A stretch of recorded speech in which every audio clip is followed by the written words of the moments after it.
Hi hello నమస్తే welcome to Suman TV. Diabetic patients చాలామంది ఉన్నాము.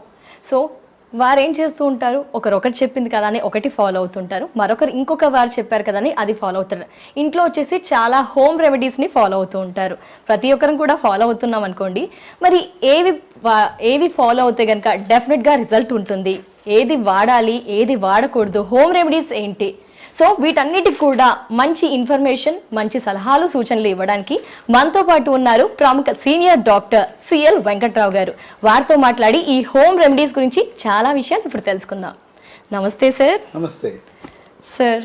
డయాబెటిక్ పేషెంట్స్ హోమ్ రెమెడీస్ చాలా ఫాలో అవుతుంటారు, ఒక్కొక్కరు ఒక్కొక్కటి. మీకు తెలిసిందే సార్, మీకు తెలిసిన హోమ్ రెమెడీస్ ఏమైనా ఉన్నాయా, ఏం ఫాలో అవ్వాలి? హోమ్ రెమెడీస్ చాలా బాగా ఉపయోగపడతాయి.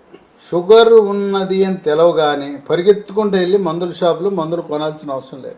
కేవలం హోమ్ రెమెడీస్నే నమ్ముకోకూడదు. మనము మన వంతు కృషి మరొక రకంగా కూడా చేయాలి.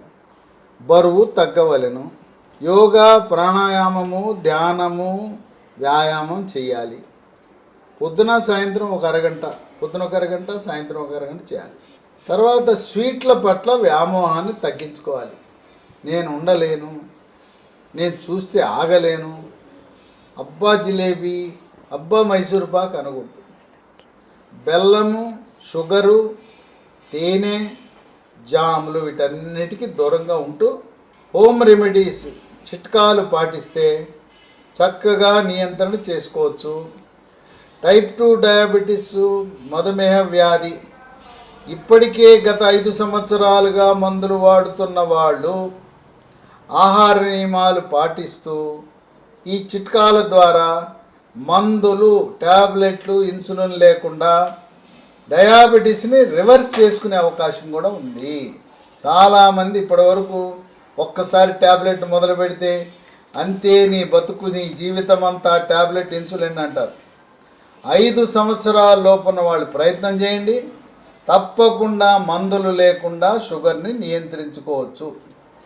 దీంట్లో కీలక పాత్ర వహించే చిట్కా మెంతులు. ప్రపంచవ్యాప్తంగా పరిశోధనలో మెంతులు చాలా ఉపయోగపడుతున్నాయని వైద్య పరిశోధనలో వెల్లడైంది. ఉదయం ఒక స్పూను మెంతి పొడి గోరువెచ్చని నీళ్ళలో కలుపుకొని, రాత్రి మరొక స్పూను, 2 స్పూన్ల మెంతి పొడి, లేదా రాత్రిపూట మెంతులు నానబెట్టి ఉదయాన్నే మెంతులు నానబెట్టిన మెంతులు నవిలేసేయచ్చు. మెంతులతో పాటు నానబెట్టడానికి ఉపయోగించిన నీళ్లు కూడా తాగాలి. కొద్దిగా చిరుచేదు ఉంటుంది మెంతులు, అది కష్టము, నాకు చేదుగా ఉందంటే నూనె లేకుండా మెంతులు వేయించిన తర్వాత దాన్ని పొడి చేసి అది కూడా వాడచ్చు. కనుక నంబర్ 1 స్థానంలో ఈరోజు ఉంది ఏంటంటే మెంతులు. కేవలం భారతదేశంలోనే కాదు, ప్రపంచ దేశాలన్నిట్లలో కూడా దీన్ని ఉపయోగిస్తున్నారు. దాంతోపాటు మన గృహ వైద్యాలు అనాదిగా 100 సంవత్సరాల నుంచి వాడేది కాకరకాయ రసం తాగటం. కాకరకాయ రసంతో పాటు వేపాకులు, పచ్చి వేపాకులు నవలటం కానీ, లేదు వేపాకులు ఏ టైంలో నమలాలి సార్? దానికి ఉదయము, రాత్రి.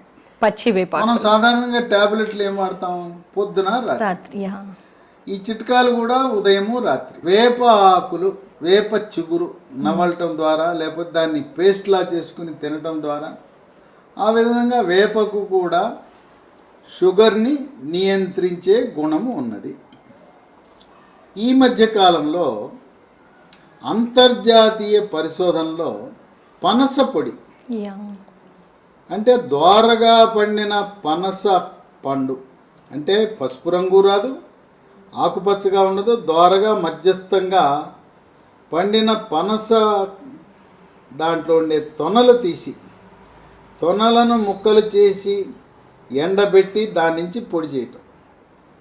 ఇక మనం పనస కొనటము, ముక్కలు చేయటం అవన్నీ నా వల్ల కాదంటే అమెజాన్లో ఈ రోజున పనస పండు పొడి దొరుకుతుంది, మనం ఆర్డర్ చేయొచ్చు. Jack fruit powder, green Jack powder 365 order చేస్తే మనకు అమెజాన్లో ఇంట్లోనే వస్తుంది. ఈ పనస పండు కూడా చాలా బాగా పనిచేస్తున్నట్టు ఇది అంతర్జాతీయ పత్రికల్లో, వైద్య పత్రికల్లో కూడా ప్రచురితమైంది. వీటితో పాటు ములగ ఆకుతో కూర వండుకోవచ్చు. ములగ చెట్లు లేని పట్టణ ప్రాంతంలో ములగాకు పొడి.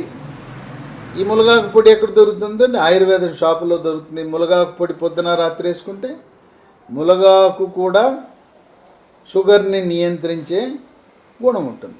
ఓకే. ఇంకో గింజలు ఉన్నాయి, స్కై ఫ్రూట్ అంటారు. అది ఆ పండు ఆకాశం వంక చూస్తుంటుంది, అందుకనే ఆకాశపు ఫ్రూట్ అంటారు, ఆకాశ పండు అంటారు. దాంట్లో ఉండే గింజలు, ఆ గింజ పోయి ఉండే ఆ ఇది ఉంటుంది, పొర ఒక గుల్ల లాంటిది ఉంటుంది. అది తీసి లోపల స్కై ఫ్రూట్ గింజని మింగేసేయాలి. చాలా చేదుగా ఉంటుంది స్కై ఫ్రూట్. స్కై ఫ్రూట్ గింజ నాలుక తగిలిందా ఇక మనం అన్నం తినలేం. కనుక చేదు మాత్రలు ఎలా మింగేస్తామో స్కై ఫ్రూట్ గింజ పైన ఉండే ఆ టొల్ల తీసి లోపల ఉండే ఆ మెత్తగా ఉండే గింజని మింగేయాలి. ఉదయం ఒకటి రాత్రి ఒకటి. దానివల్ల కూడా చాలా ప్రయోజనం ఉంటుంది. దాల్చిన చెక్క ఉదయం టిఫిన్ తర్వాత, మధ్యాహ్నం భోజనం, రాత్రి భోజనం తర్వాత దాల్చిన చెక్క భోజనం తర్వాత తింటాం. లేదా దాల్చిన చెక్క పొడి చేసి ఉదయం రాత్రి మెంతిపొడిలాగా దాన్ని కూడా వాడచ్చు. తులసి ఆకులు గ్రామాల్లో అన్ని చోట్ల ఉంటాయి, పట్టణాల్లో కూడా తులసి మొక్కను పెంచుకుంటాం. రోజుకు 2-3 ఆకులు. ఈ 2-3 ఆకులు ఉదయం రాత్రి తింటే తులసి ఆకులు నవలచ్చు, లేదా తులసి ఆకులతో టీ తయారు చేసుకోవచ్చు. ఇక ఇన్సులిన్ మొక్క అని ఉంది. ఇన్సులిన్ మొక్క ఎక్కడ దొరుకుతుందంటే, ఇన్సులిన్ మొక్క మనం హార్టికల్చర్ వాళ్ళ గార్డెన్కి వెళ్ళి మాకు ఇన్సులిన్ మొక్క కావాలంటే ఇస్తారు. ఇన్సులిన్ మొక్క ఆకులలో అవి 2 ఆకులు ఉదయం రాత్రి నవిలేసేయచ్చు, పెద్ద చేదే ఉండదు. ఇన్సులిన్ ఆకులు తినడం ద్వారా నియంత్రణ బాగా జరుగుతుంది. ఇక కొన్ని రకాల ఆకుల్లో కూడా ప్రయోజనాలు ఉన్నాయన్నట్టు ఆయుర్వేద నిపుణులు కనుగొన్నారు. మామిడి ఆకులు, కరివేపాకు, నల్ల నేరేడు ఆకులు, అలాగే వేప గింజల పొడి. పొడి మెంతి పొడి ఎలా వాడామో వేప గింజల పొడి ఉదయము రాత్రి. కలబంద జ్యూస్. కలబంద జ్యూస్ అంటే మనం కలబంద చెట్టు దగ్గరికి వెళ్ళి అవన్నీ అవసరం లేదు. అలోవెరా జ్యూస్ అని ఆయుర్వేదం షాపులకి వెళ్తే అలోవెరా జ్యూస్ ఉంటుంది. అలోవెరా జ్యూస్ని చక్కగా ఉదయము రాత్రి తీసుకోవచ్చు. కనుక ఈ విధంగా ఈ గృహ వైద్యాలు పాటిస్తూ మనం వాడే బియ్యము, మనకి ప్రభుత్వం వారు రూపాయి బియ్యం, రేషన్ బియ్యం, వాళ్ళు ఎర్రటి బియ్యము అంటే పట్టు తక్కువ పాలిష్ తక్కువ ఉన్న బియ్యం ఇస్తే రేషన్ బియ్యం తినండి. లేదా బ్రౌన్ రైస్, పాలిష్ లేని దంపుడు బియ్యాన్ని పోలి ఉన్న ఎర్రటి బియ్యము, అవి తింటే షుగర్ నియంత్రణ జరుగుతుంది. షుగర్ రావడానికి కారణమే తెల్ల బియ్యం తింటాం. కనుక తెల్ల బియ్యాన్ని నియంత్రించి చిరుధాన్యాలు తినాలి. రాగి, జొన్న, సజ్జ, కొర్రలు, అరిగెలు, సామెలు, రొట్టెల రూపాన్ని కానీ అన్న రూపంలో కానీ రాగి జావ కానీ చిరుధాన్యాల వినియోగము పెంచి ఎంతవరకు బియ్యాన్ని నియంత్రిస్తే అంత మంచిది. చాలామంది షుగర్ రోగులు ఒక అపోహలు ఉన్నారు. అన్నం అనేసి గోధుమ రొట్టెలు తిన్నాం, గోధుమ అన్నం తిన్నాం. అన్నములో ఎంత మోతాదులో కార్బోహైడ్రేట్ పిండి పదార్థం ఉన్నదో గోధుమలలో కూడా సమానముగా ఉన్నది. కనుక అన్నము మానేసి గోధుమలు తినటం, గోధుమ రొట్టె, పుల్కా, గోధుమ అన్నం వల్ల ప్రయోజనము లేదు. దాని బదులుగా చిరుధాన్యాలు, మిల్లెట్స్ వాడాలి. అన్నము గోధుమలు 2 వాడకము తగ్గించి ఆకుకూరలు, కాయకూరలు, మిల్లెట్స్, మొలకల వినియోగం పెంచడము ద్వారా ఈ చిట్కా వైద్యాల ద్వారా ట్యాబ్లెట్లు అవసరం లేకుండా, ఇన్సులిన్ అవసరం లేకుండా జీవితకాలము కొద్దిగా షుగర్ ఉన్నా, మధుమేహ వ్యాధి ఉన్నా మందులు లేకుండా మనము సంపూర్ణముగా నియంత్రించుకునే అవకాశం ఉన్నది. Definitely sir. అంటే ఇప్పుడు కమెంట్స్ మనకి కింద వచ్చేస్తాయి, ఇవన్నీ వాడమన్నారు సార్, బట్ ఎంత మోతాదులో ఎప్పుడు తీసుకోవాలి ఒక్కసారి జస్ట్ సింపుల్గా. ఇప్పుడు సాధారణంగా బండ గుర్తు, గుడ్డి గుర్తు, ఆకులు నవిలేవాళ్ళు 2 కానీ 3 కానీ ఆకులు. తులసి 2 ఆకుల 3 ఆకుల, ఇన్సులిన్ ఆకులు 2 ఆకులు 3 ఆకులు. అయితే షుగర్కి మందులు వాడకపోయినా గ్లూకోమీటర్ అనేది మనకు ఉండాలి ఇంట్లో. మీరు వాడుతూ గ్లూకోమీటర్లో షుగర్ చూసుకోండి.